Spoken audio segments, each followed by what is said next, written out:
As a card game, Yu-Gi-Oh's claim to fame is its outrageously powerful cards, with effect text spilling out, trying to escape their containment. Each word needing to be carefully parsed to fully grasp the effect and its consequence on the game state.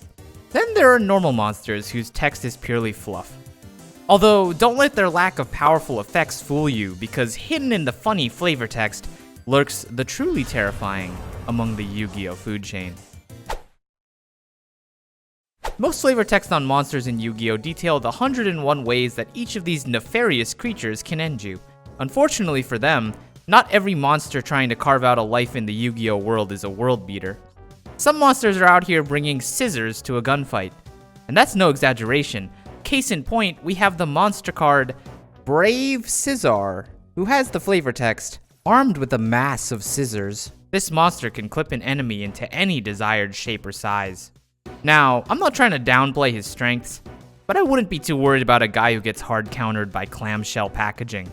Also, we live in a technological age. I can cut people into any desired shape or size too. Weird weaponry doesn't end there though, as the aptly named Shovel Crusher brings his own gardening tools to the fight. His text reads, "Armed with a pair of shovels, this monster will destroy anything that stands in its way." Taking a good look at him though, leaves you with one question. How are those shovels? I looked up shovels, and there they were, normal dirt-slinging shovels. I looked up shovel claws and found a level-up item for Knuckles the Echidna. Maybe the heavy machinery chads among you can tell me. Is this a bear claw excavator? I don't know what kind of shovel Konami thinks this is, but I guess if it's good enough for soldiers as far back as World War I to the eternal war between the red and blue mercenaries, I guess I can give him a pass.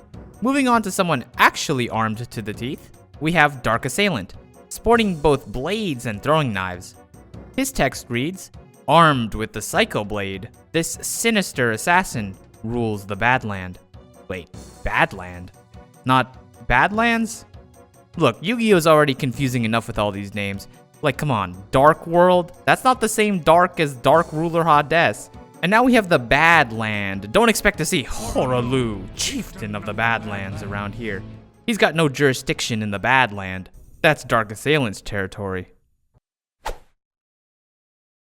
It's a shame that so many normal monsters in Yu-Gi-Oh follow the generic template of, this monster roams about hunting souls with its sacred half-inch PVC pipe.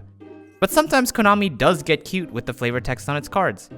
Invoking its original folklore of Arthurian legends, the card Noble Knight Artorigus forgoes the standard tales of strength in favor of a poem, written in character as an excerpt from the Tales of the Noble Knights.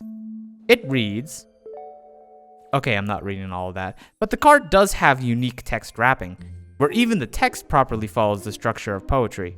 A far cry from the normally vacant bottom text of card effects. And while many Yu-Gi-Oh players are lore nerds, the real-life folklore nerds would recognize the pulling of the Sword of the Stone in the poem, gaining the legendary weapon, Excalibur, along the way. So, in a roundabout way, is this card really any different from the armed-to-the-teeth Shovel Crusher?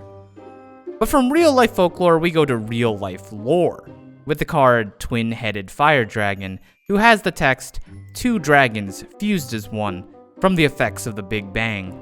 This flavor text makes me a little uncomfortable, as it directly references modern scientific understanding of natural phenomenon. It's probably the closest one of these goofy Yu-Gi-Oh monsters comes to breaking the fourth wall, but then you take a good look at him and you realize there's not really much to be afraid of. I mean, the guy has less talons than a bald eagle. Sleep easy, sports fans. The patron saint of America has got us covered. While this video is meant to highlight odd and quirked up flavor text, I want to shine a spotlight on normal monsters with actual gameplay effects. And no, I'm not talking about monsters with unmatched battle prowess. With the passing of time, some monsters, non-effect monsters, needed some additions to their text to match the modern game. For example, the legendary Summon Skull has the text, "A fiend with dark powers for confusing the enemy. Among the fiend-type monsters, this monster boasts considerable force." This card is always treated as an archfiend card.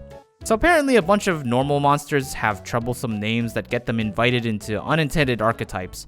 And Konami's solution was to add a disclaimer you'd see in mesothelioma ads on Sunday television.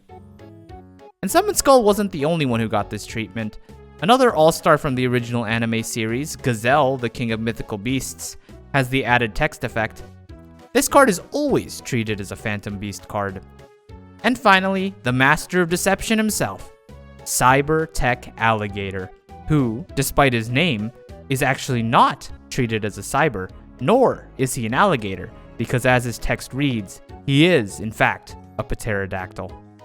In the end, I hope Konami continues to play around with flavor text. Compared to Magic the Gathering, we don't have that many opportunities to showcase flavor text. Until then, we'll have to settle for piecing together pictures, like some whack job conspiracy theorist.